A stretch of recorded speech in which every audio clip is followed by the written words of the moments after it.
Present Rachel Gurney, Noel Johnson, and Patricia Gallimore in Holiday in Spala by Royce Ryton, adapted for broadcasting by Alison Plowden.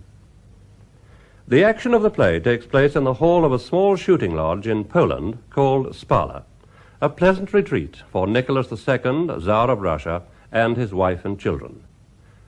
It is October 1912, and the imperial family have just arrived to spend a quiet holiday. Holiday in Spala. Oh, what a journey! It's always worth it. Of all our homes, I think I love this one the best. There's a great deal to do, children. Your mother doesn't like it being left to the servants. Is Mamma here already, Papa? Not yet. They won't be long, though. I'll just go and see if there's any sign of them. Tanya, how is Alexei? Oh, better, I think. Anyway, that is what Mamma said at luncheon. Mamma always says that. Quick, where can I hide? Oh, Sophie's after me. Anastasia Nikolaevna! Oh, there you are. Now, don't run away. You must decide what toys you want upstairs. Come along. You must learn to help. There's such a lot to do. Mamma is here, children. Oh, Your Majesty. We're not at Sasko Isalo now, Sophie. Here we are like everyone else. One curtsy a day will do. Be careful. Don't wake His Highness Titerenko. Take care. Now, there's a suitcase. My darlings, the precious lamb is sleeping. That proves he's better. Up the stairs now. Mind, be careful. That's it. Sophie, go with them. Of course, Your Majesty. I've arranged, beloved, for Alexei to have the west room. You know how he likes to look out over the forest. Our journey was quite smooth. Is there any post? Is there any news from the Starets? No. Oh, he promised to write every day. The post. But you are the Tsar. Have you spoken to Olga yet? There was no time. Were you not alone with her in the first carriage? Anastasia was with us. Oh, she is a monkey. I told her not to. His Imperial Highness is awake, Your Majesty. I'll come at once. Oh, why do we always have so much luggage? There are 1,000 things in the carriage. Girls, do try to help. Yes, Mamma. Speak to Olga, my precious. It is unfair not to prepare her. You postpone too much. Your Majesty, the Prime Minister has telegraphed... In a moment, Fredericks. First, I have to see my son. Besides, we're on holiday. I will deal with the telegrams later. Yes, Your Majesty. Oh, there you are, Olga Nikolaevna. We were wondering where you were. I've been trying to keep out of Papa's way. Anastasia, you're not to leave me alone with him. Grows more and more difficult. Why, is Cousin Missy coming? With Cousin Carol, too. I wonder. They tell me he's very handsome. No chin, of course. Oh, but with an excellent figure. I think you are both unspeakably vulgar. The Romanian family are very strange. Queen Elisabetta is definitely eccentric. Olga will fit in quite admirably. Tatiana Nikolaevna, you really must learn the difference between fatuity and humour. They are not at all the same. Oh. In any case, you should all be on my side, because let me tell you, if I don't win, I shall not be the only loser. You three will lose as well. Oh, it's all very well making vulgar jokes about Carol and having a fit of the giggles every time I'm called Highness. When you are 17, you will be Highnesses too. Oh, Olga. And what's more, if you don't watch out, you'll all be married off before you know it. You should be my allies. Girls, now stop all this giggling and chatter. There's such confusion in the Great Hall. You really must help me. It's all very well Her Majesty living here simply with only one lady-in-waiting, but what it means is that the lady-in-waiting, who's always me, does all the work. And as for you girls... Oh, I beg your pardon, Your Highness. Only I'm so used to always thinking... Will you stop? I know I am not particularly clever, but sometimes I seriously think I have all the brains of the family. Her Highness is quite right. Now, Tanya Nikolaevna, will you see about the trunks? And do not let Ivan bring them through this way. He can use the back staircase. He's just lazy. It's quicker through here. The blessed air must not be disturbed. Marie Nikolaevna, your mother wants one of you girls to go to the kitchens and see the staff there. And Her Majesty said to be sure to remember that Sonia Gorgievna has rheumatism. Which one is she? The fat one. No one is ever fat, Anastasia. Plump is the word to use, and if you are absolutely forced to, you may put the adverb very in front of it, but only if you are absolutely forced to. Sonia Georgievna is very, very plump indeed. Come along, Marie, you'll see what I mean. Oh, very. Her Majesty wants you, Sophie. Majesty. Olga, one moment. Yes, Papa? Come into the study. I want to talk to you. How is Alexei, Papa? Very bright. When he chatters away so gaily, it is difficult to remember he is ever ill. Mamma is delighted with his progress. She believes Spala will complete his convalescence. And after his convalescence, will he be well then? We can only pray so. The starets, before he went to Siberia, said he would be. Why do they call him Rasputin? It means debauched one, doesn't it? Who told you that? I overheard 2 diplomats talking at the reception you and Mamma gave for the diplomatic corps. The starets is called Rasputin after his father, who was debauched, I believe. To be called after one's ancestors is quite normal. Surnames derive from that custom. Oh, I see. If only Alexei would really become absolutely well, then Mamma herself would get better. I'm sure it is the constant worry that makes... Olga, I did not call you in here to talk about Alexei, nor about Mamma. No, Papa. You have been avoiding me. Yes, Papa. May I ask why? There is something you wish to discuss with me, and I do not wish to discuss it at all. I have to. However, to reach a decision takes me far longer than most people because my problems are so complex and immense. I am ruler, not of a compact country like Germany, nor of a far-flung empire ruled by a parliament as George is. No one else on earth has my problems. Consequently, no one else on earth understands them. I am ruler of an enormous country, which is backward. It would be quite simple to order this and that, to ride roughshod over everyone, to enforce new regulations, but then, what would happen to the spirit of Russia? It would be destroyed. Exactly. You see, Olga, this is not what I wanted to talk about at all. Do go on, Papa. It's so interesting. I merely mentioned all this to show you how very complicated all my problems are. I see that. And, of course, Cousin Willie and Cousin George... Even my family situation is complicated compared with theirs. We have to talk about your own personal future, and we have to talk now about your marriage, Olga. Mamma promised me once I would not be forced. Nor will you be. You know Cousin Missy and her son Carol are coming here. Yes. Before you reject him out of hand, there are various aspects of the matter I wish you to consider. Carol is Orthodox. Thus you will not have to change your religion. Missy is cousin to both Mamma and myself. Thus you would still be within the family. Your in-laws will not be strangers. Romania is not far away. Mrs. husband is a Prussian, it is true, but Missy is English, her mother Russian. She is only crown princess now, but there are no 2 opinions about it. She is going to be the one who counts when they come to the throne. But, Papa, furthermore, the Romanians are pro-French, and we are allied to France. This means that Missy will succeed in swinging Romania into the Franco-Russian orbit. The Romanian desire to be allied to us will enable me to make a most favorable marriage contract. Papa... Let me finish. We will be able to arrange a proper independent income. A minimum number of visits to us will be guaranteed. Missy is most sympathetic to this point. Minimum number? 2 or even 3 a year. I am a Russian. You have brought me up to be Russian, Papa. 2 or 3 visits, 5 or even 6, what does it matter? I want to live here all my life. I want to die here. More important, Papa, I want to work here. You tell me constantly there is so much to be done. We want to help you, all of us. Tanya, Marie, even little Anastasia. I'd sooner live forever in Vladivostok and never see you at all, because Vladivostok is in Russia, even though it's a fortnight's journey from St. Petersburg. There are more ways than one of serving Russia. I need friends abroad. When you are older, I can explain exactly what I am doing to you and why. If you live abroad, you can explain to others. Believe me, you can serve Russia well in Romania. Oh, Papa, you talk of never marrying. You are 17. Very, very young. Your mother thinks too young, and I agree. But there are so few princes suitable.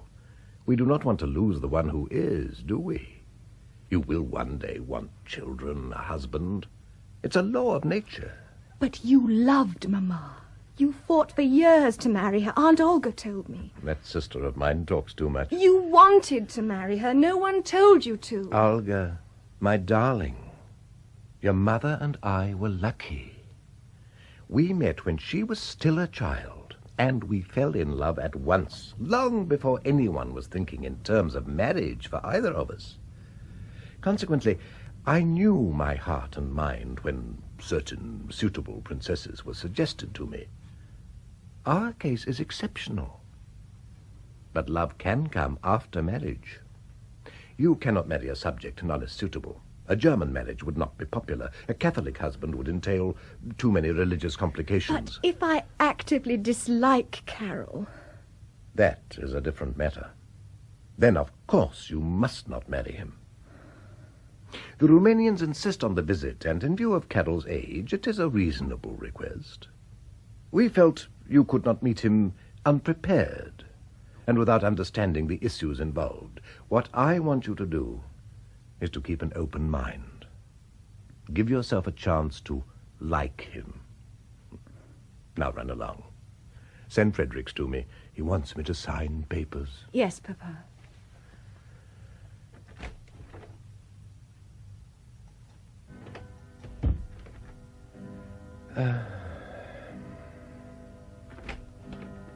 You've been talking to Olga.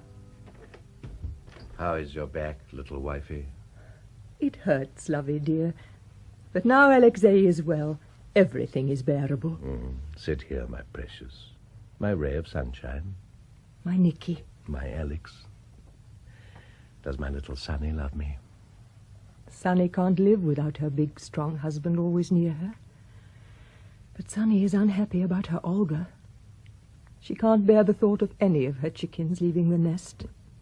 We can't have them with us forever. No, of course not. But Romania and that awful, pretentious, flighty Missy. Missy is very beautiful and very clever and Russia's friend. She's as clever as paint and as false. If she wants to be our friend, it's because it suits her. You're too trusting, Nicky. Missy is too flamboyant, I know, but you don't know her.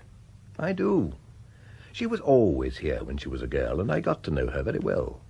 With all her faults, she's very good-hearted. No doubt. She's certainly not as good as she should be. The Romanian court is immoral, and she made it so. Not old King Carol and Queen Elisabetta. You think every court is immoral? They are. No one dare mention what goes on in Vienna and Berlin. Grandmama, Queen Victoria, kept a respectable court, and I was brought up in it. And why was it respectable? Because her attendants were simple, good people, like John Brown, yeoman stock, peasants. It's from the simple people we get our support. All monarchies do. I wish Olga would marry a peasant. You know that's impossible. Yes, I know. But we should wait until she's older. Then she'll be able to give a proper lead to whatever court she goes to. We need friends abroad. And with Romania small and poor and eager for this alliance, we can dictate our own matrimonial treaty. I see all that, really I do. But let us at least go into this with our eyes open. Missy will not be the ideal mother-in-law. I have agreed that Carol and Olga be given the opportunity to meet and know each other, but no more. If she doesn't love him, that is the end of that. Not quite. We were lucky. We met and fell in love on sight. Can we reasonably expect such luck for all our children? No. All I am asking of you is that this Romanian marriage is put to Olga as a reasonably attractive proposition. But Missy is immoral. It's common knowledge. Oh, it's common knowledge that you are the Kaiser's secret envoy at my court. Oh, lovey, the comparison is absurd. They are both founded on gossip. You fell in love with me when you were 12. Olga's 17. We must think about her future. Think about it, yes. Not decide it. Your Majesty sent for me. Ah, yes, Fredericks. I know you have business to attend to. I must go and see what the girls are doing. Mamma. Olga, my dearest. Where are the others? Marie and Anastasia are in the kitchen. Tanya is seeing to the unpacking. Mamma, I do not want to leave Russia. My precious. Not at any rate until Alexei is perfectly well. Alexei will be perfectly well very soon. Oh, yes, I know, Mamma. There are no buts. I have been promised. You must have faith, too. Only faith can bring about it. Well, we will talk a little about your future. Your father doesn't understand how I depend upon you, my darling. Perhaps I am selfish. Oh, no, Mamma. He spoke to you at my insistence. He said he did. I am torn in two. I wish with all my heart I was not Empress. Yet we are here by God's wish. We are the Lord's anointed. We must do our duty. Believe me, I want you to have the joy of children and marriage, and yet I cannot bear to think of you going. Foreign courts are not like our court. You are only 17, and if you were to go away now, you would not easily avoid the temptations of society. Oh, I know I fell in love very young, but I was over 20 before I actually married. You're a child. A child. But, of course, Papa wants you to meet Carol, so you must. We must do as he says. If only when Alexei was ill, he was not in such pain.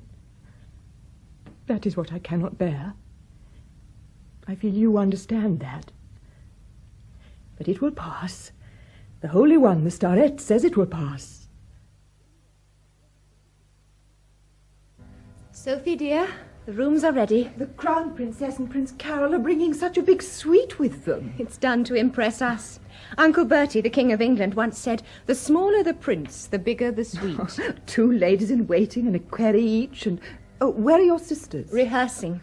They're doing a play for Mamma and Papa. It will be part of the entertainment for the reception we're to give the Polish magnates. Mamma doesn't want to give it, but Papa insisted. Well, some sort of party must be given for the Romanians. Mamma wouldn't let me be in the play. She said I was too old. Oh, what a shame. Not a bit of it. I'm radiant with relief. That's the one thing about growing up I do enjoy, not acting. I could never learn my lines. I find it difficult enough to remember who all my relations are. There are so many. Sophie. Highness. Oh, please go on calling me Olga. You must get used to your position. I'm not looking forward to this Romanian visit at all. Nor is Mamma. The Crown Princess is very beautiful. I remember seeing her once in a dress of peacock feathers. It was fantastic. Lovely, of course, but not Her Majesty's style at all. Her sister, Ducky, the Grand Duchess Kirill, was once married to my Uncle Ernest. You're too young to remember that. They divorced, didn't they? The moment Queen Victoria, their grandmother, died, she had made the marriage. It was at your Uncle Ernest's wedding to, excuse me, Highness, Ducky, that your parents got engaged. Mamma says to divorce is wicked. And it is. But if you married without love, what can you do? Olga. I mean, Your Highness. I'm restless. I cannot settle to anything. I feel as if the world were all waiting for my decision. How can I decide? Oh, it will be quite easy if we fall in love on sight, as Mamma and Papa did, or hate each other on sight. But what if we only like each other? Like can turn into anything. Love or hate or just nothing. I mean, presumably Ducky and Uncle Ernie liked each other, yet look what happened. Your aunt was wrong to leave her husband. There was a child, and she had a duty to her position. Position? That's another thing. I don't want to be queen. What? Oh, God! Alexei! Oh, God, Alexei! Christ, have mercy on us. Alexei is ill again! Quick! Where is Dr. Botkin? Tanya, go and find the doctor. Quickly, run! No, the doctor is outside already. He heard Alexei screaming. Oh, it's awful. Can't anything be done? Help your mamma. Girls, help your mamma. God has sent this cross to her because she's a saint, a martyr, but he will not desert her. Oh, God of Russia, look down upon the blessed air. Have mercy on him. Have mercy on us all. Quiet, please. What can we do, Doctor? Oh, keep calm, Your Highness. Keep calm. It is imperative. Carry him gently. Hush, girls, it will be all right. Send for the Tsar. Alexei, my love, Mamma won't leave you. Telegraph a Starette, somebody. Telegraph at once. Hush, my darling. It will stop soon. Marie, Tanya, go on rehearsing. Life must go on as if everything is normal. Mamma insists. What can we do? The reception on Saturday. It will be held, Sophie. It must be held. Mamma will insist. No one must know how ill Alexei is. No one. No one. Now, come along. I'll call you if you're needed, little ones. Now help Mamma by being brave. Yes, Olga. You must carry on as if nothing had happened. He would have to be moved to a more remote room. Yes. Oh, Sophie, he was better. Mamma was happy. Why? Why does this have to happen? Alexei. Yes, Papa. Is it bad? Very. Leave us, Sophie. Go to Her Majesty. Your Majesty. What happened? Did he fall? I don't know. Papa, why? Why does this happen? What is this illness? No one explains. No one explains because no one can. The blood does not clot. Hemophilia. But why it happens, no one knows. No one. Nor can they do anything. Not a thing.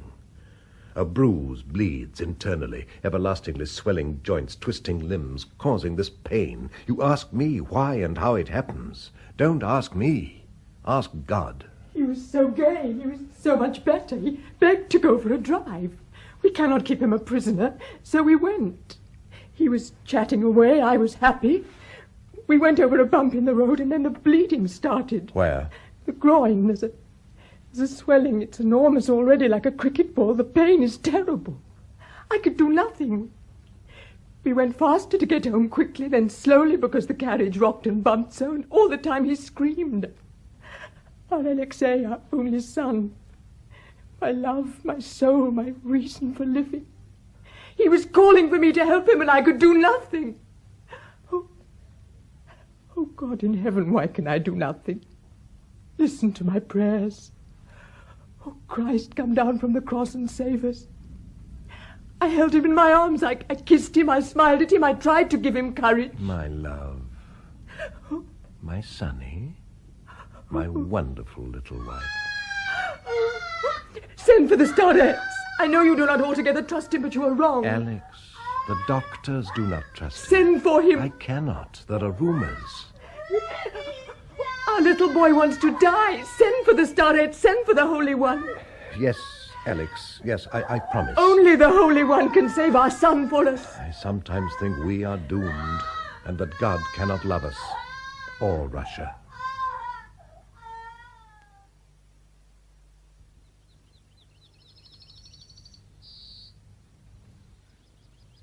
So nice and warm out here on the terrace. Now, Olga dear, come and sit down and we can have our little talk. Yes, Cousin Missy. Your sisters are rehearsing, your mother is with Alexei, and Carol is out shooting with your dear papa. By the way, how is Alexei? He gets these bad headaches. Growing pains, the doctor says. Your parents have explained the situation to me. What situation? That you yourself shall decide what to do should my son propose. We, too, have left the decision to him. Oh, yes, I see. Why I wanted to see you alone for a while, my dear, was to tell you I understand so well your fears and hesitations. In a way, it was better for princesses when they were just married off as pawns in the game of state. You feel that? I do indeed. Of course, it was not easy even then. And I didn't think that way when it happened to me. I was very, very unhappy when I was married off to the Crown Prince. Oh, he was not unkind to me, no, never. But he did not understand a young girl. He did not understand I had to be free. I had spent many happy childhood years in Malta, free as a wild pony, and those years were only just left behind. And there I was, married to a Potsdam army officer, Crown Prince of Romania. It was like being in prison. But of course I had had to make no decision. I did as I was told. I had no doubt whatever that I had to do my duty. And you, I know, my dear, are full of doubts. Yes, Cousin Missy, I am, I'm afraid. My sister and I were the last princesses to be married off in that way. With me and the Crown Prince it worked. With Ducky and your Uncle Ernest it did not. There are reasons, my dear, for both the success and the failure. God blessed me with children. My sister was not so fortunate. In Romania, a backward Balkan country, only just a kingdom, there was a great deal of work to do. The children and the work brought my husband and me together. No children and no work kept Ducky and her husband apart. I cannot promise you children, that is in God's hands. But I can promise you work, and hard work, too. We are pioneers in Romania. We are building a country, just as they are in the outposts of civilization in South Africa and America. The present king and queen are infirm. It is clearly only a little while before my husband becomes king. To all intents and purposes, you will be in exactly the same position I was in when I married. You will be the only princess. Carol has such plans for Romania, and for those plans he needs a wife prepared to dedicate herself to his country. What sort of work? Hospitals to be built, schools to be started, roads made. Romania has only been independent a few years, and the Turks did nothing. So we have to make up for lost time. Oh, there is so much to do. If you decide to join hands with Carol, I do not want you to think you are in for a life of ease. Far from it. Work and more work. That is what we offer you. But that's what I want, Cousin Missy. That's what Mamma has trained me for. When we get back to Zarskoye, I shall start training to be a nurse. That's wonderful. I, too, am a trained nurse. But royalty has to do another job besides nursing. A job no one else can do. We have to help our country abroad and inspire our people at home. We have to open schools, inspect factories, tour farming districts, give receptions, go out and about, all very boring to read in the newspapers when it's about a town or another part of the country not your own. But it is not boring to all the people of that particular town. It is thrilling. We have to make it thrilling. In Russia, with its 300-year-old dynasty, no doubt the Tsar and his wife can afford the strict seclusion of your parents. But in Romania, that would be impossible. Excuse me, Your Royal Highness. Indeed. Her Majesty wants to see you, Your Highness. Oh, forgive me, Cousin Missy. And thank you. Thank you so much. What a charming girl, Baroness. I think so too, ma'am. The reception is tomorrow, is it not? Tomorrow. It's all very exciting. The little Grand Duchesses plan an entertainment. Ah, they're so delightful, the four sisters. I was one of four sisters, too. Seeing them all together like this reminds me so much of my own childhood, my own youth. They have the same joie de vivre, the same ardent faith as we had. Only they have an air of strain I have not noticed before. Their parents are very upset by the political situation in Russia, all these strikes and student riots. They are such a devoted family that the children are affected perhaps more than they should be by such worries. Anyway, the Tsar and Prince Carol have had a lovely day for their shooting. Yes. Missy, dear. Alice. I'm so sorry I interrupted your tete-a-tete with Olga, but there was a domestic contretemps, and I depend on Olga so much. I declare she's my right hand now. So calm, so sensible, not at all flighty or keen on society.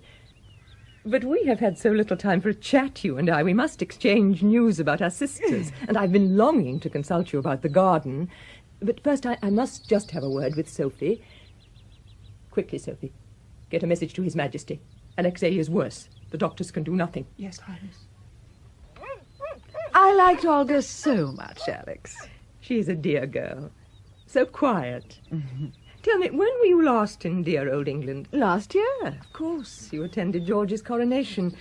Did you stay in Buckingham Palace? We are having such difficulties, Mamma. Why shouldn't I wear a red dress? Because it will look awful and will clash with the furniture. Children, not so loud. But I like red. Why can't you change the furniture? Oh, Mamma, you must decide. Come and look. In a moment. Missy and I were talking. Show Cousin Missy your dance, Anastasia. Oh, yes. If she likes it, can I do it not only in the first scene, but in the second as well? No. Were you quarrelling about the dance, too? My sisters and I never quarrelled. Oh, we did, Alex. Cousin Missy, I must show you my dance. Well, there's not room here. Come down to the lawn. All right. Come on. Don't pull so hard. What is it, Tanya? Come at once, Mamma. Alexei is calling for you.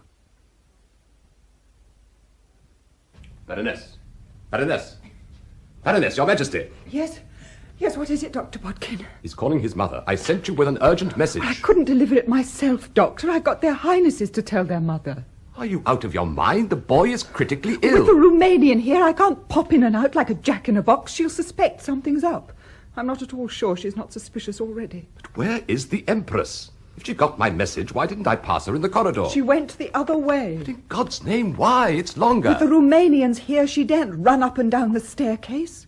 On the other hand, once she's out of that door, she can fly like the wind and no one will see her. Oh, surely the parents must know there are already rumours. It can't be kept hidden from the world forever. It must. You don't understand her. She knows there is gossip against her. She cannot publicly admit that she has failed to produce a healthy son. Her enemies will make capital. The reception tomorrow must be cancelled. It won't be. How can it be? What will she say to the Crown Princess? What excuse can she give? If there are rumours about the boy, any excuse, however plausible, will be seen as just that. An excuse to hide the real, terrifying truth. Everyone is coming. Count Fredericks is already here. The Pototskis, the Radzivills, the Viceroy. They can't be put off without a valid reason, a reason of state. So the reception must be held. I have never admired Her Majesty more. Yes, no doubt.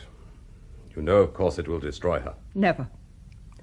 You cannot exercise such constant self-control in public when your emotions are being torn to shreds without it having a permanent effect on you. I saw His Majesty coming up the drive. It is imperative I see him the moment he comes in. Keep your voice down. It's imperative. We are discreet. Baroness, we approach the crisis. Dr. Fyodorov must be called. He is abroad. Dr. Deryavenko wants him called at once. If we can keep the boy alive until he gets here... How is my son? I must prepare you, sir. We approach a crisis. We hope to surmount it, but Dr. Deryavenko wants Dr. Fyodorov called in. Get him. He is abroad, sir. Where? Berlin. The telegram. Of course. But how can it be worded? No one must know. The embassy. No one at all. Not the people. No one. Your Majesty. Aha, Carol, come in. Come in. You have met Dr. Botkin? No, sir. Your Highness. I was just telling the doctor what splendid shooting we have had. Such a pity I was called away. When you are king, you will understand how affairs of state intrude. But you are no doubt exhausted and would like a bath. Your Majesty is too kind. Actually, I was looking for my mother, and one of the footmen said she was in the garden. My dear boy, you cannot go to your mother looking as dishevelled as that. You must go and have a bath and tidy yourself. A bath? Very well, Your Majesty. I will see you again presently. We will have tea soon. Very soon. And if we telegraph urgently to Berlin, the whole world will know. We must do it via the embassy. Fyodorov is the greatest expert. Deryavenko wants to call in others. It is essential, Your Majesty, that we act with all possible speed. Grand Duke Alexei cannot be protected forever. One day he will have an attack of bleeding in public, then the shock to the whole country... Never, never. You doctors know nothing. You've none of you been able to help my sister and her sons, or the Queen of Spain with hers, and you can't help my son. And why? Because you are ignorant. We will not have to keep it secret forever, only until he gets well. Only until he gets well. He may not get well. Kindly leave my presence. You are not needed anymore, neither you nor your services. The Grand Duke will get well. Father Gregory promised me. Rasputin. Madam, he is a charlatan, a quack. He is a saint. Why cannot we contact him, Nicky? He is in Siberia, part of your empire. We have telegraphed again and again. What is the Minister of the Interior doing? What is the Minister of Communications doing? There is a conspiracy to prevent us contacting the Holy One. And why? Because he is a peasant, a simple man of the people. And the court and government are frightened of the people, but we are not. We love them and they love us. And God has sent one of them to save our son, just as he sent his own son to save the world. Why should not we contact the Holy One? He has been sent to save our son. Nicky, dismiss all the doctors, all of them. Be careful, Missy is coming. Oh, Missy dear. Alex. Now, shall we have some tea? Lovely. Tanya, go and call Olga and Marie. Sophie, tell them we'll have tea out on the terrace. It's too hot to be actually in the garden, but we can see all the flowers from there. You were telling me about George's coronation. Oh, yes. From all accounts, darling May looks simply beautiful.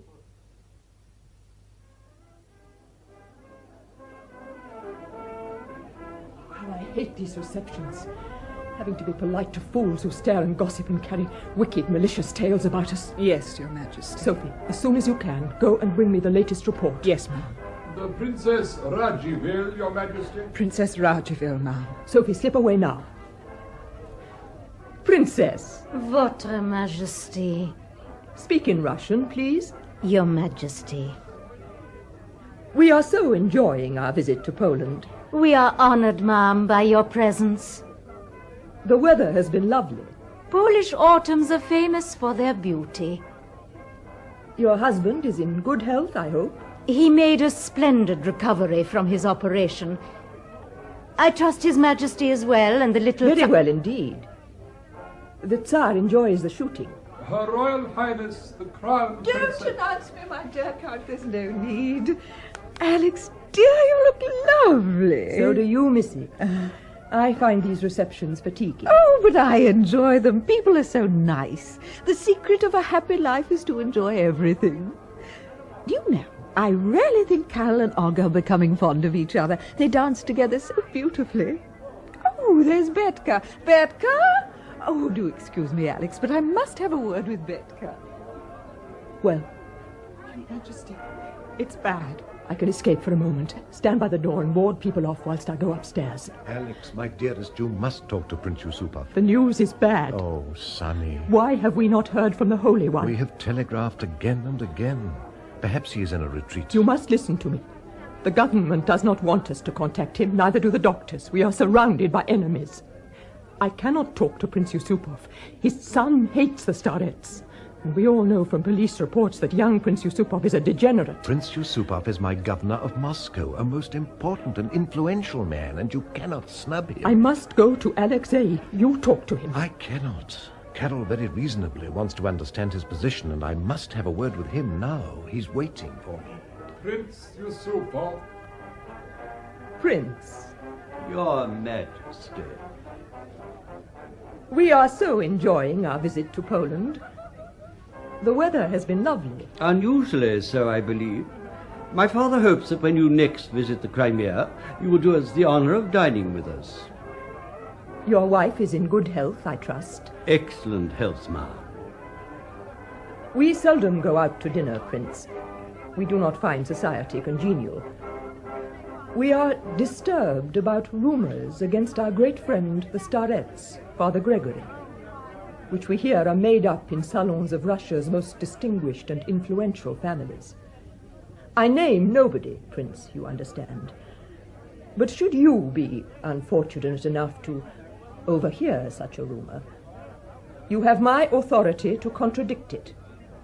You will have my full support. Unfortunately, ma'am, I have not got the full support of the Moscow police, nor indeed of the St. Petersburg police. Enough! I too get police reports, and they are not about the Holy One, but... Oh, Prince Yusupov, could you please help me with this table? The elder Grand Duchesses will want to dance in here after the play. By all means, Baroness. Have I your permission, ma'am? Indeed. Could not one of the footmen do it? Well, they're all so busy and so clumsy, too. Oh, thank you, Prince. Your Majesty, I feel... Oh, wherever is the Empress? One of the children called her. She's so devoted to them. This play they're doing is causing such excitement. This music is lovely, don't you think? I love a polonaise. If we could just move the table over here by the wall. Thank you. If you will excuse me, I'll go and see if Her Majesty needs any help. I will be in the tiring room, Baroness. Oh, my dear Prince. Oh, Princess Radziwill, how charming to see a friendly face. What was your reception like? Hostile? Really? There is no other word for it. Mine was extremely stiff and cold. She's the Kaiser's first cousin, all right. It's so sad when I remember her mother-in-law. So gracious, so charming. Still is? Oh, yes, indeed. But all that Danish family has this charm, even the Tsar. But as for that haughty German woman... And, of course, you know, don't you, about the Tsarevich, the heir? I've heard rumors. I believe he's crippled and has tuberculosis. Oh, no. The truth of the matter is that he's quite mad. Of course, occasionally he has normal periods when he's like anyone else. But at any moment he will start screaming and frothing at the mouth without warning. Really? It's all her family. Unbalanced. Look at the Kaiser. Look look at her own religious mania. Look at how her grandmother carried on when Albert died. And George III of England, who was her great-great-grandfather, was literally locked up. Mm-hmm. They have to lock up the little Grand Duke. He gets violent. He's followed about by a keeper. It's absolutely true. And furthermore... Someone's coming. We'd better go back into the other room. Oh, we are alone at last. For a little while. You were telling me about your sisters. Mignon, you said, is very pretty. So I'm told. And the old Queen Elizabetta? Is she as eccentric as everyone says? She is a bit peculiar, but we all adore her. She wears the most extraordinary flowing garments, writes plays and stories, and is always discovering great singers who really cannot sing a note. She gets completely carried away by her enthusiasms. Once she decided even to build a hospital. She appointed doctors, a matron, nurses, everything. Even began paying them enormous salaries before the foundation stone was so much as laid. But I can assure you, Mamma is much more practical. She's so beautiful and gay that not everyone realizes quite how efficient she is. I am practical too. Are you? Yes, I am. We have to talk, Olga. Yes. Your father has given me permission. I know. It is difficult to express one's feelings. I understand, really I do. Do you like me? Yes. You sound surprised. I am surprised. Why? I was determined to hate you. Well, I was sure you'd bore me. But you don't, you know, not at all. Thank you. We have so little time. I don't suppose we'll be interrupted quite yet. Oh, I didn't mean that. I meant, well, altogether. What did Mamma talk to you about? Romania, mostly. How you love it. The work there. And your father has told you why we are here? Yes. The decision will be ours. I suppose so. Freedom of choice. Is that what he said? More or less. I like your father. And your mother, too. I like my parents. They said the same thing to me. They think that when they say that, they're being terribly liberal and tolerant. What they mean is that we have freedom of choice within the royal circle. And, of course, we must take into full consideration any political complications. I am expressly forbidden by the Romanian constitution to marry a subject, and I know it is not allowed in Russia. This means that the people we meet every day, the people we're most likely to fall in love with, are the very people we are forbidden to marry. I haven't fallen in love yet, but they know I might at any moment. That is why Mamma wants to marry me off. I suppose the same is true of you. I suppose so. Don't be frightened of me. I'm not. You understand so much, I didn't think you would. Your mother and my mother came to love their adopted countries. For mine, it was far from easy. She had no relations or friends. She will help you. Oh, I've met so many princesses. You're the only one I can talk to. The others just giggle nervously. But you, I feel I understand. There is a great deal in common between your work here and ours in Romania. It is on that work we should build our lives. I know you're trying to help me, and you are helping me, and I'm truly grateful. But you do not have to leave your home, your country, your family, and I do. If only we loved each other. Oh, I know there are examples of people in our position marrying out of duty and falling in love later, but there are the failures, too. I could not bear to fail. What would become of us if we failed? Well, all marriages are a risk. Everything worth doing is a risk. Knowing the dangers, do you not think it possible we might avoid them? We have to accept our circumstances. We are born royal, and there is no escape. How can we love anyone until we know them? How can we know each other when we live thousands of miles apart? I do know this much. Of all the princesses I have ever met, you're the only one in whom I see any hope of future happiness. I do not ask for more. Do you see no hope of happiness with me? Yes, I do. I really do. The way your family feels about your country is the way we feel about ours. I could be happy in such a family. The few princes I meet talk down to me as if to be a woman is to be always a child. You talk to me as if I mattered. Yes, Carol. Yes, I do see hope for us. We have to be content with that, both of us. Perhaps love will follow. Perhaps. I will not propose to you now, Olga.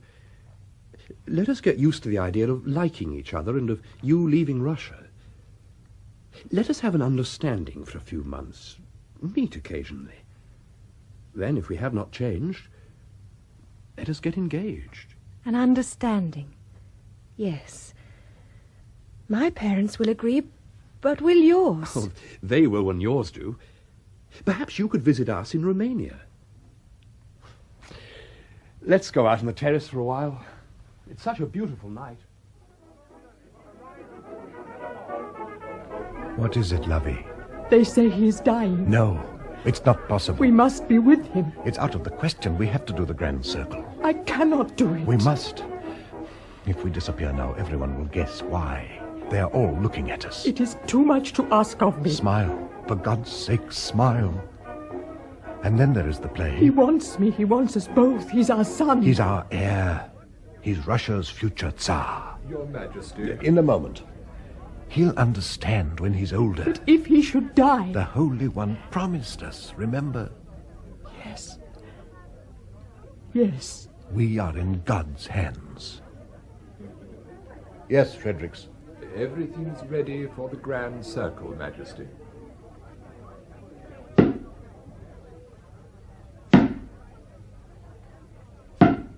Their Imperial Majesties. Your Majesty must come at once. Later.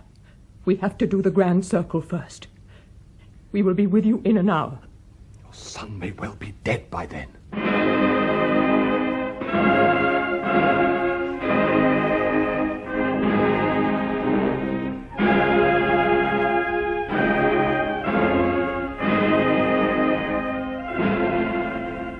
That woman is made of steel.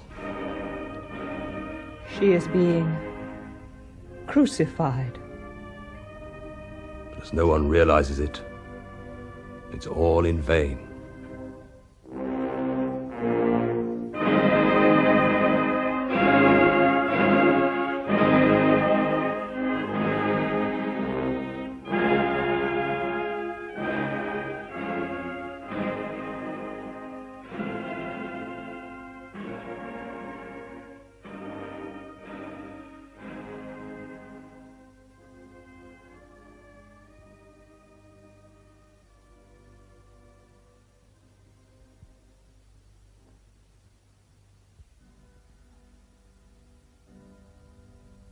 Your Majesty, I have asked to see you because I am sure you would wish me to speak frankly about your son's illness.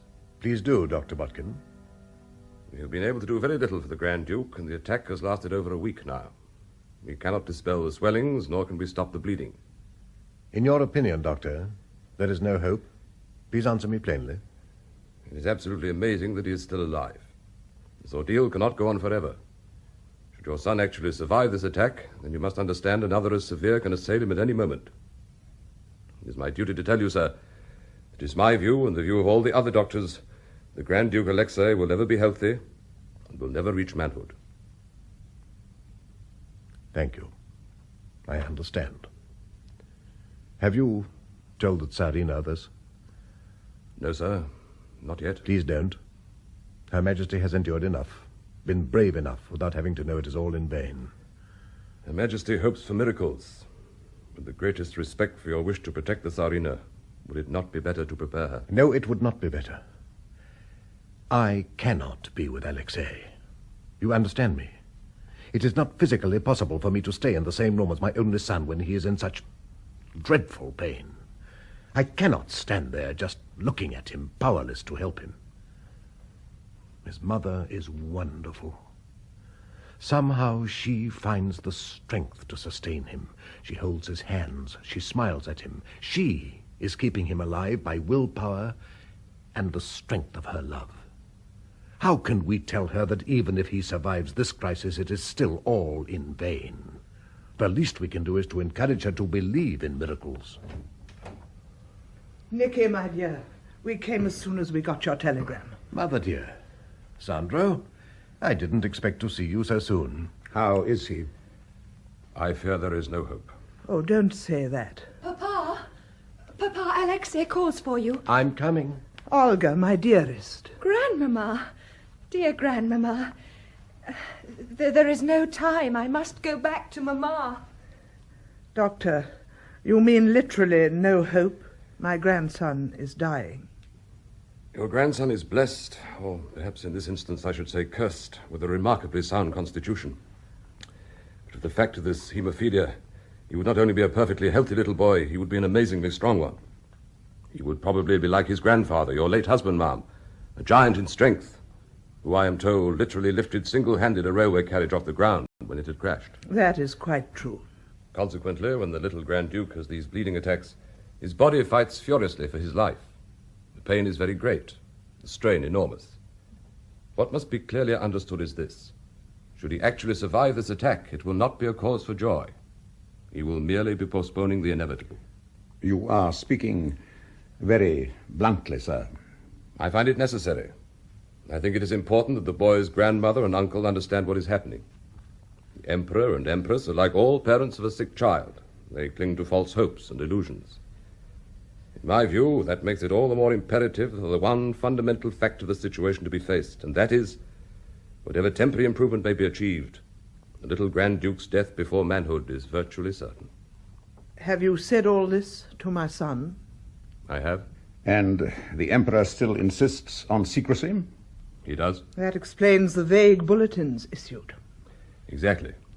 We've urged that bulletins be issued which do not mince the facts, but unfortunately without success. The wildest rumors are going about. Of course.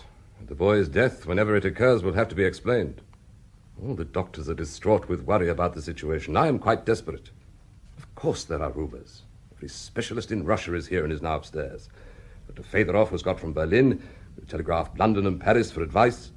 Too many people are in the know. All right. The vast Russian public does not know, but they suspect some vague mystery, and their suspicions will be ugly.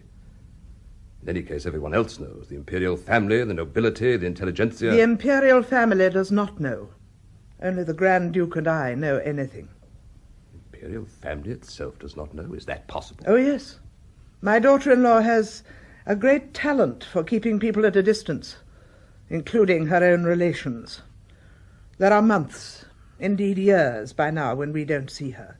The secrecy is indeed most unwise. Unfortunately, it is very effective. Doctor, come quickly. Coming. Oh, Your Imperial Highness, forgive me.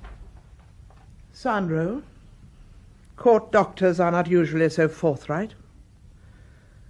If events are overwhelming him, what are they doing to Nicky and Alex? What is going to happen? I would like to go up and see my grandson, but Mrs. Mother was right. Princes and princesses should be married off at 14 to someone chosen for them, someone suitable. Suitable by birth, of course, but also in character and disposition. Alex, apart from being royal, is about as unsuitable as it is possible to be. She's shy, she's stiff, she's stubborn, she's emotionally unstable, she's dull. She lacks charm, she lacks poise, she's hysterical, and she's got religious mania. And I'm not being wise after the event, oh dear me, no. I knew all this on sight. When she was a child, it was all written in her beautiful, ice-cold face. But what could my husband and I do? They loved each other. Indeed, they love each other still.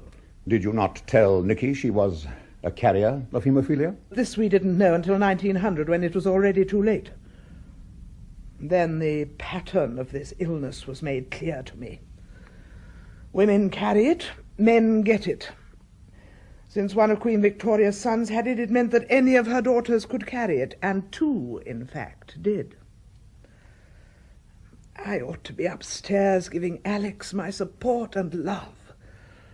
God knows I did my utmost to accept her as my daughter-in-law when I had to, but I might just as well have spared myself the trouble.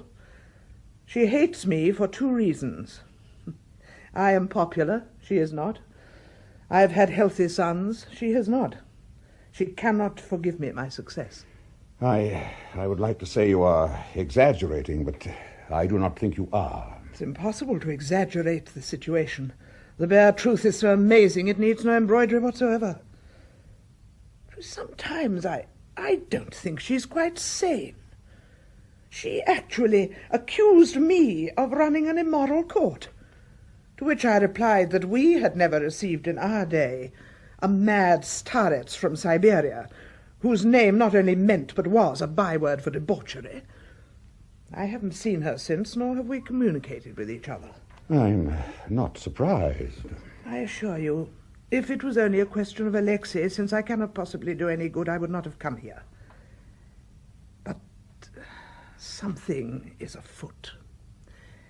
Missy plans to marry her son Carol to Olga, and at all costs that marriage must be prevented. If Alex is a carrier of haemophilia, as unquestionably she is, any one of her 4 daughters may be a carrier too, and this terrible tragedy will recur. Nicky is keen on the marriage. If necessary, I shall make it quite certain myself that the gravity of the boy's illness is understood all over Europe, and the significance of its being passed to him by his mother fully appreciated. I shall do that, Sandro, by personally travelling round Europe if I have to, telling everyone I clap eyes on. And I shall start in Romania. Mother, dear. How is little Alexei? We can only pray. And Alex? As wonderful as ever. She has always been indomitable. It was good of you to respond so speedily to my telegram. I was upset when I sent it. I felt I had to come, my dearest boy. You sounded so worried, and I'm not surprised.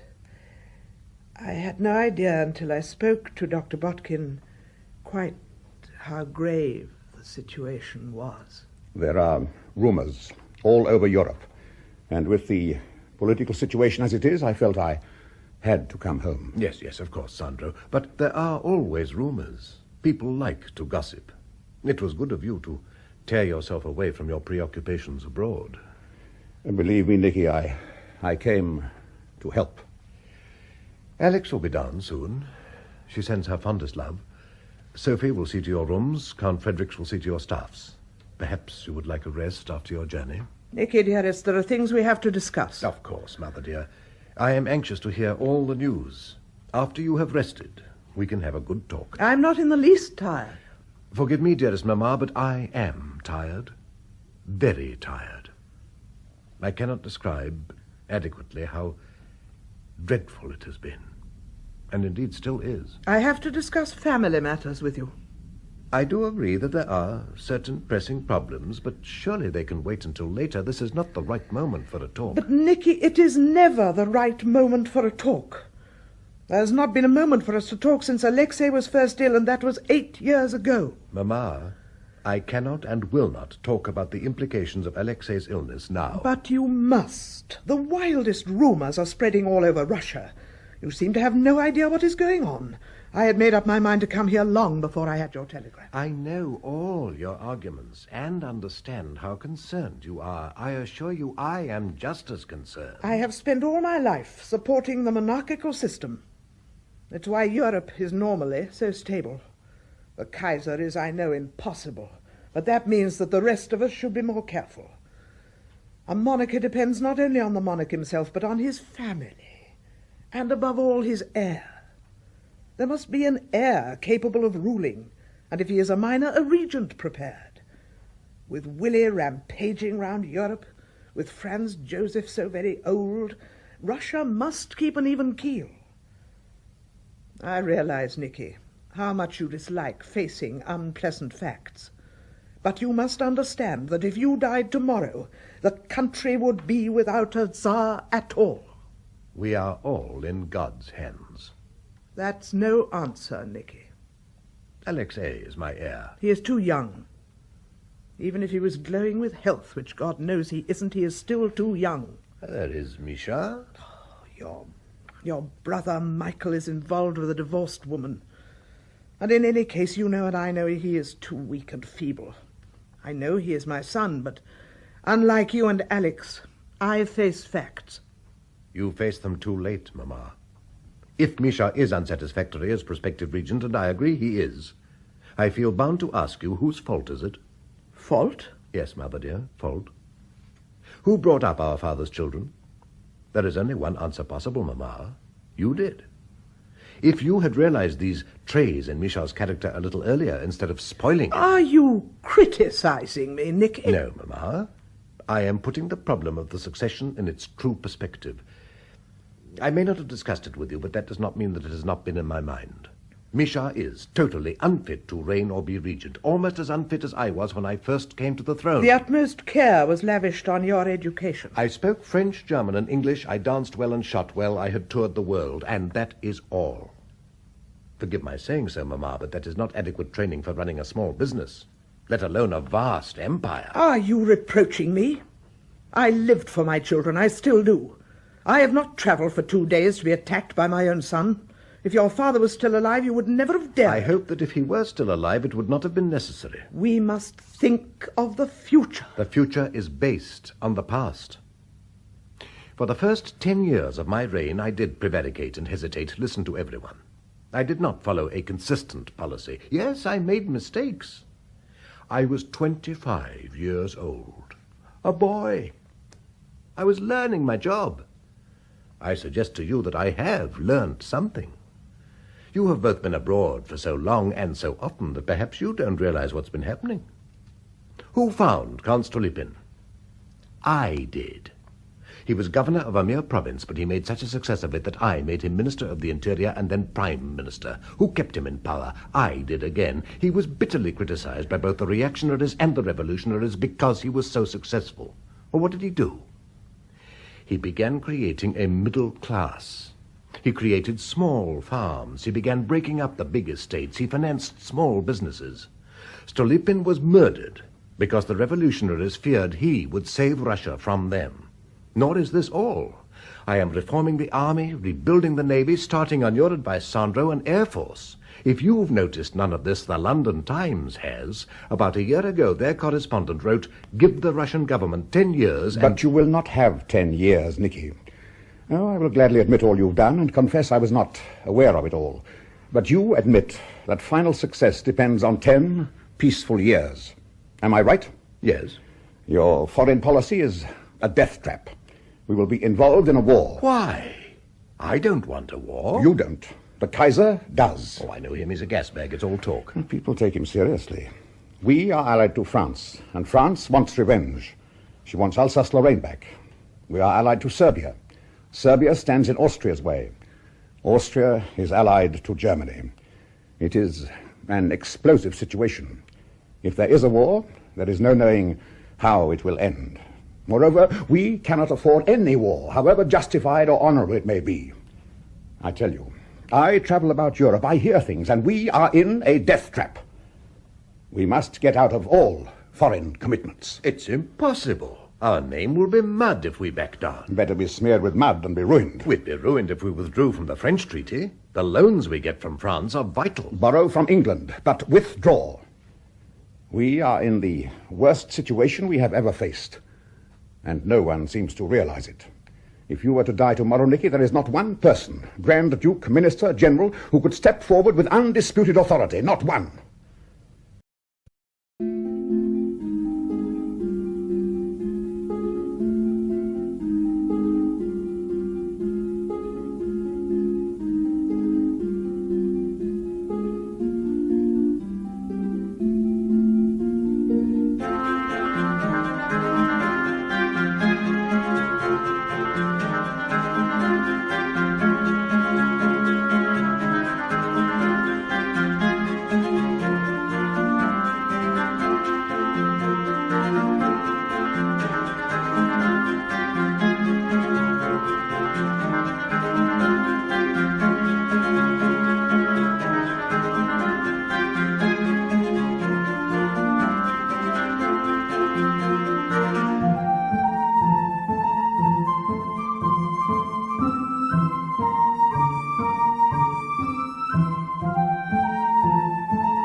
We are in a power vacuum.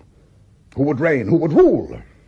You must name a regent. Exactly. A successor. It's vital for Russia. He must understand your plans. He must be kept up to date. He must have authority. Kirill is next in line. He's not much use. Besides, so far he's only got daughters. His brothers are just depraved. As long as you understand the urgency of the situation, our journey will not have been in vain. You must name a successor and train him. And at all costs, you must avoid a war. Name a successor? He has a successor. Alexei is his heir. What is this?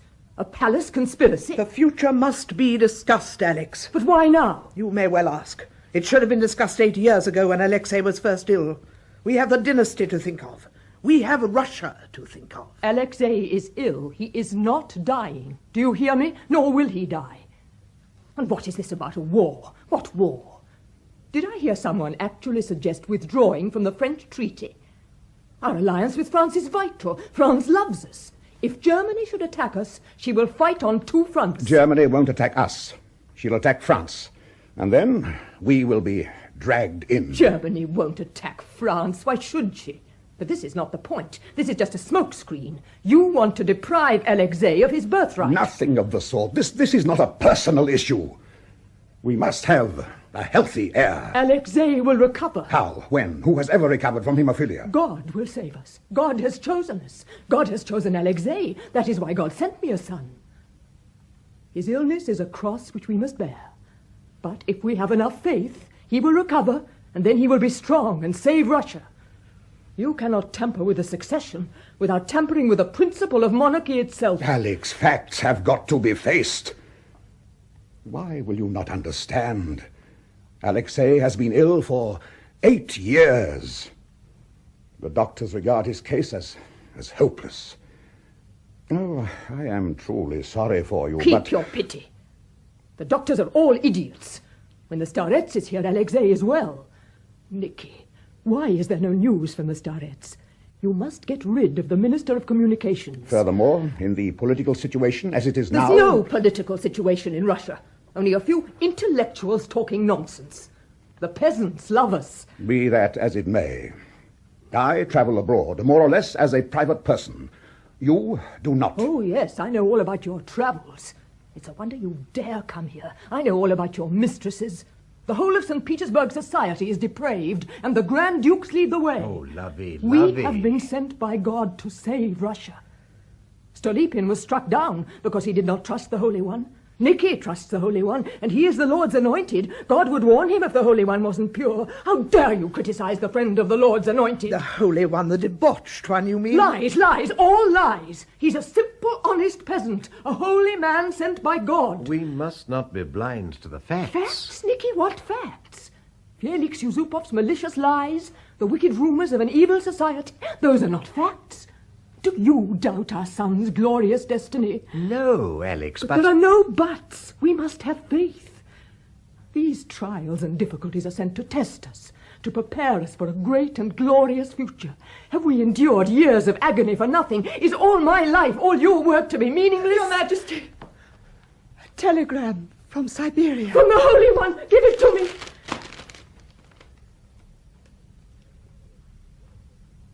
God has seen your tears and heard your prayers. Do not grieve. The little one will not die. Do not allow the doctors to bother him too much.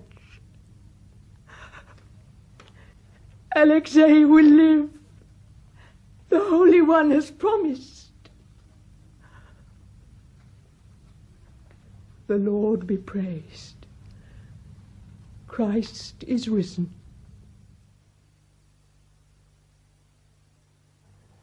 After only a few days, such improvement is inexplicable. Not to me, Doctor, nor to my wife. Father Gregory, our Holy One, said the bleeding would stop, and it did. Well, these coincidences often happen. All along I said that it was possible for your son to survive this attack. Coincidence, indeed. When Alexei had a slight relapse, all Father Gregory had to do was to speak to him on the telephone. How do you account for that? You said Alexei would die. He has not died. You say Alexei will never fully recover, will never reach manhood. Father Gregory, on the other hand, assures us that Alexei will not die of haemophilia.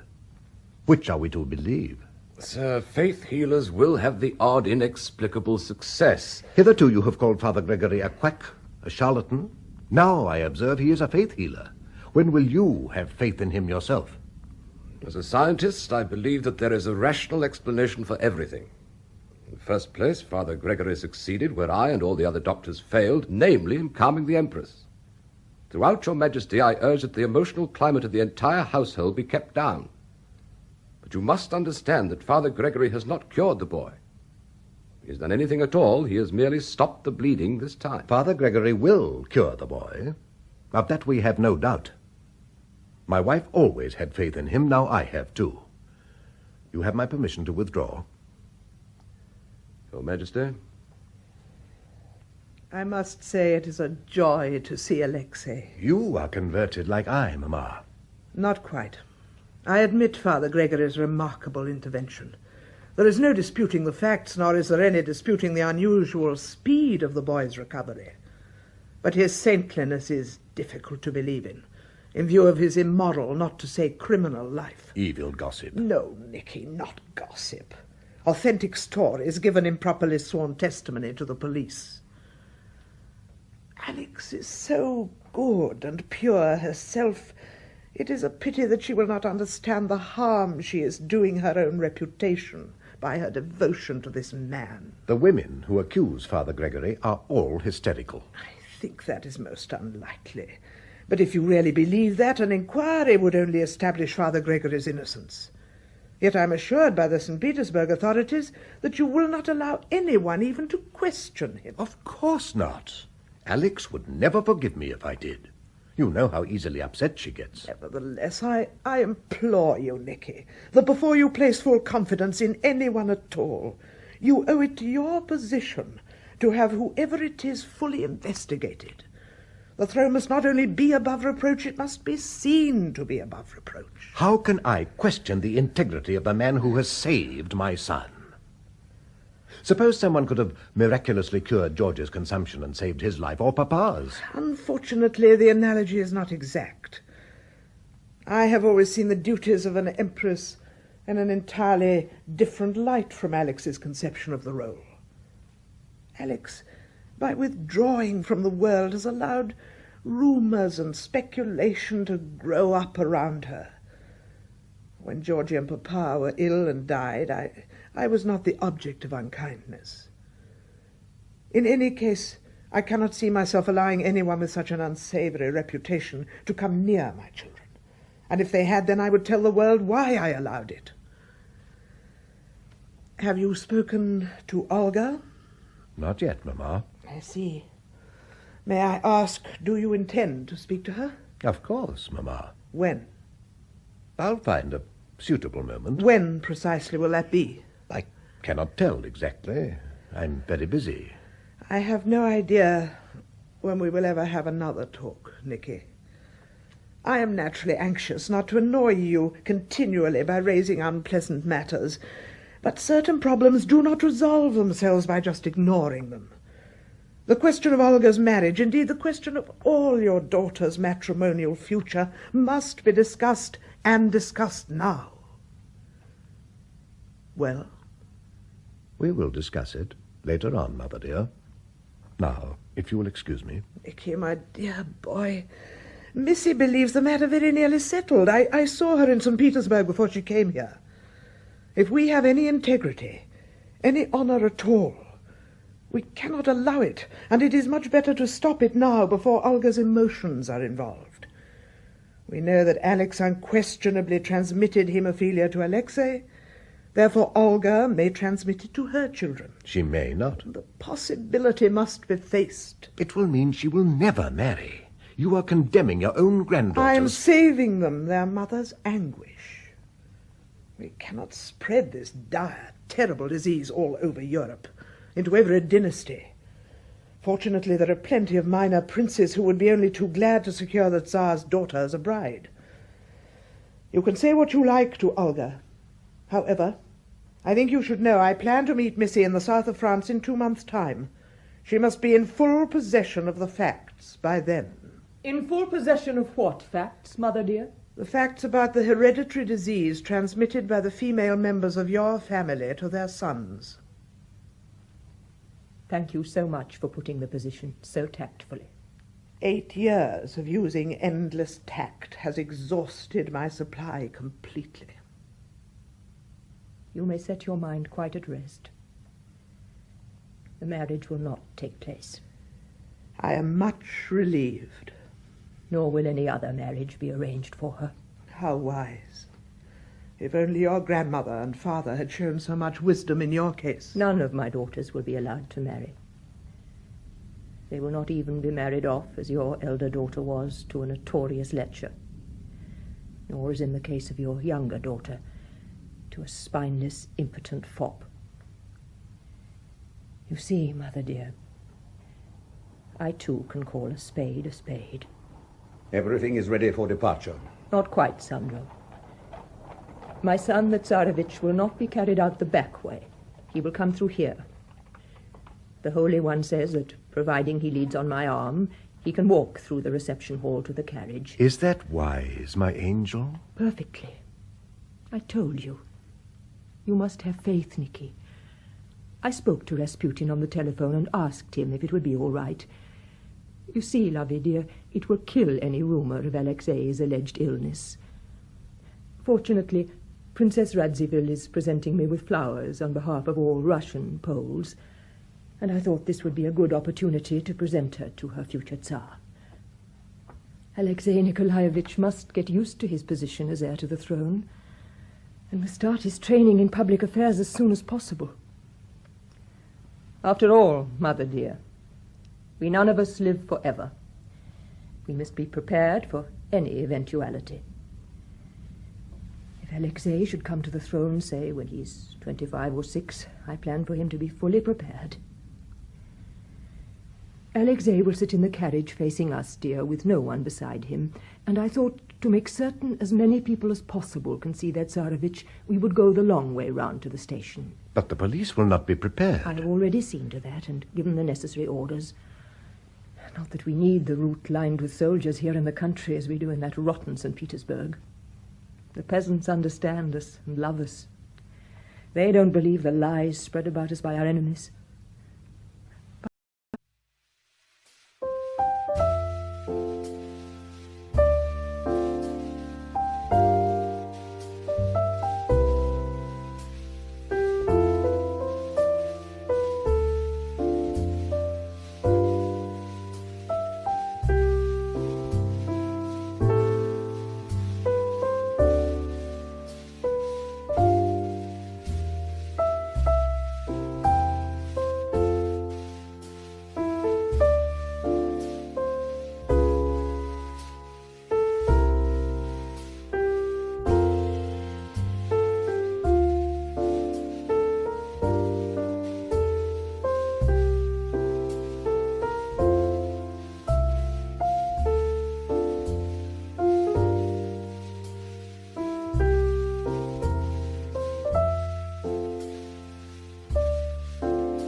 By the way, Lovey dear, have you appointed a new governor of Moscow? A new governor of Moscow? But what is the matter with the present one, Prince Yusupov? He has displeased us, Alexander Mikhailovich. He has displeased Rasputin, you mean? And I know why. He was looking into Rasputin's financial dealings in Moscow, all of which are shady. You have my permission to withdraw. Nicky, this is an outrage. Why have you dismissed Yusupov? He is not dismissed yet. Nicky. But it is true I am going to dismiss him. Why? He is incompetent. Who says so? We have had information. Who from? The Tsar does not answer questions. The prince is one of the most popular and therefore influential members of the nobility. He has vast estates near Moscow. He is a popular and enlightened landlord. Don't forget to add that you plan to marry your only daughter to his degenerate son. No doubt he will pay a great many of your debts. It is incredible, madam, to find you, the victim of so many scurrilous stories, believing every scurrilous story you are told about everyone else. I wish you to understand, once and for all, that the fate of Russia is not a personal issue. Prince Yusupov is efficient and popular. Therefore, why dismiss him, now or ever? But he is not the only case. Ministers, valuable ministers, are being dismissed without just cause, and nonentities are being put in their place. Everything you have done, Nicky, is being endangered. The Duma doesn't know where it is. We do not need the Duma. What has Russia to do with parliaments? Russia will always be an autocracy. No doubt, madam, no doubt. The question is, who is to be the autocrat? The legitimate monarch or someone else? No government, autocratic or parliamentarian, can survive under a leader who indulges in wholesale dismissals of responsible ministers on the whim of an illiterate Siberian drunken rapist. Nicky, I ask your permission to withdraw. Come, Mamma. I can't stand any more scenes. Oh, there, Lovey. First Alexei, now this. It's more than flesh and blood can stand. I know, Lovey, I know. Mamma is very angry. You are so good, Nicky, so kind. Too good and far too kind to your family. You must stand up to them. You promised me last night you would. Be the emperor. You're the autocrat of Russia, not Mamma, not Sandro, so why be frightened of them? Yes, you're right. Trust in your little wife, your sunshine. You must dismiss Prince Yusupov. I will.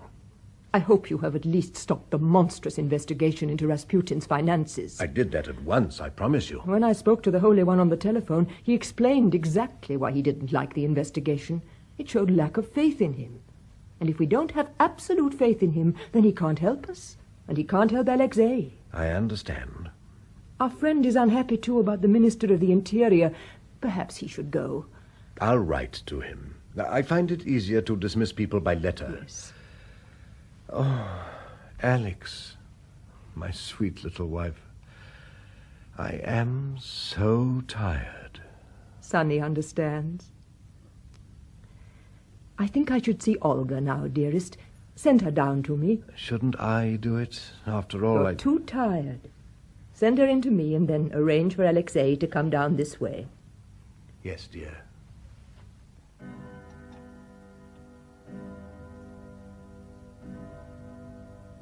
Sophie, dear, Sophie. Your Majesty? Is Princess Radziwill here? Not yet. She shouldn't be long. When she does come, don't bring her in here until I tell you. Is the photographer here yet? He's just arrived. Mamma? That is all, Sophie. Your Majesty. Papa said you wanted to see me. Oh, yes, my darling. I want to set your mind at rest. Your father and I have been talking. I don't think, that is, of course, we don't think the Romanian marriage will do. Mamma! I'm sure it will be a relief to you. And now run along and tell Papa that Alexei can come down. But why, Mamma? Why won't the Romanian marriage do? Why? Surely that is obvious. You are not in love with Carol. You said so yourself. We both feel, Papa and I, that you must be really in love with your future husband. But I liked him. I liked him very much. Mamma, if I met him again once or twice, perhaps we would fall in love. If you really loved each other, you would know immediately. Papa and I did. But that's exceptional, isn't it? Love at first sight doesn't always happen, does it? It might never happen to me and my sisters, and then what will happen to us? Mamma, I should like to meet Carol again. I'm afraid that is impossible. The arrangements are too difficult to make. But surely not. He's come to Russia already. He can visit us again. Carol has invited me to Romania. Olga, don't argue with me. But, Mamma, what has happened? There are things you are too young to understand. Carol is unsuitable. We have made inquiries. I see. I knew you'd understand. One day you will meet a young man and fall in love. That's not very likely, as I meet no one. It's fortunate I have 3 sisters, otherwise I'd have no friends at all. Olga. Aunt Irene's 3 sons all have what Alexei has, and so has Cousin Ina of Spain's son. Could I give any son of mine the same illness? How long have you realized this? I'm not sure. The knowledge was suddenly there. Do your sisters know? I don't think so. Not yet, anyway. Don't worry, Mamma, I understand. This is why we lead such a secluded life, isn't it? Oh, my darling. I would do anything to help you. But you can't, any more than you can help Alexei. Never say that to me again. Do you understand? Yes, Mamma. I understand.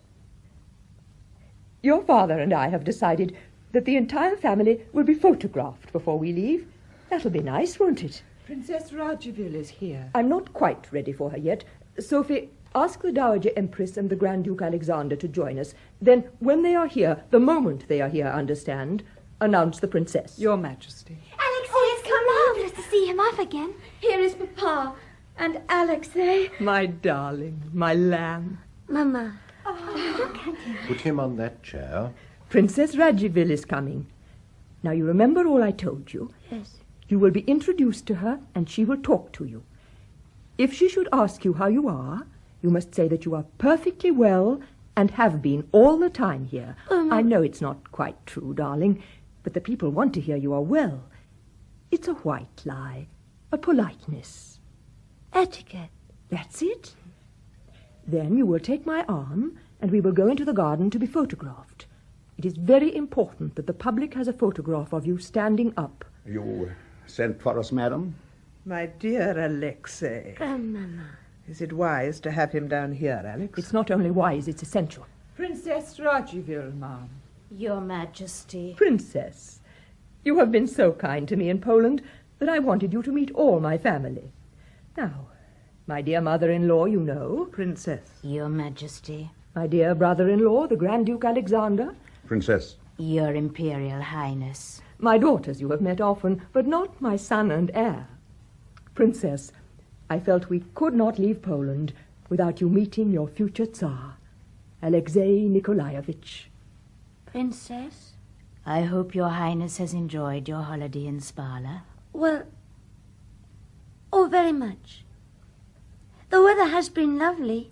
Unusually so for this time of year. Is your husband well?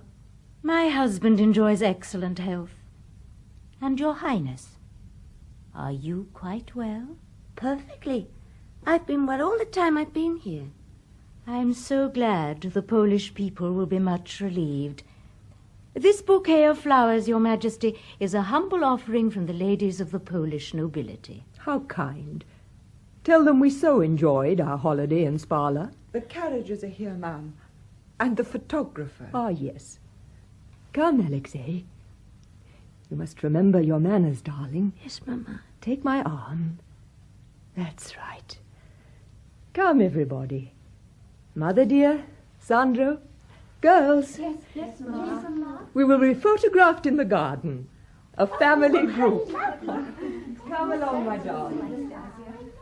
And why were we dragged in for that little charade, do you suppose, Sandro? To tell the world the heir was well. Alexei had learned his part a little too well, I think, but Alex was never subtle. The photograph will be published. You and I there are just added proof. Would we be likely to lend our names to a fake photograph? I see. Do you realize, Mama, that we no longer have a Tsar? We have a Tsarina. Oh, yes. She made that perfectly clear. She has always dominated Nicky at home over the girls. Now she understands the threat to her son's throne. She will interfere in politics and dominate him in that field too. That means Rasputin's reign has started. Revolution, mother dear, is inevitable. Revolution? It is the end, not only of our world, but of the whole civilized world, as we know it.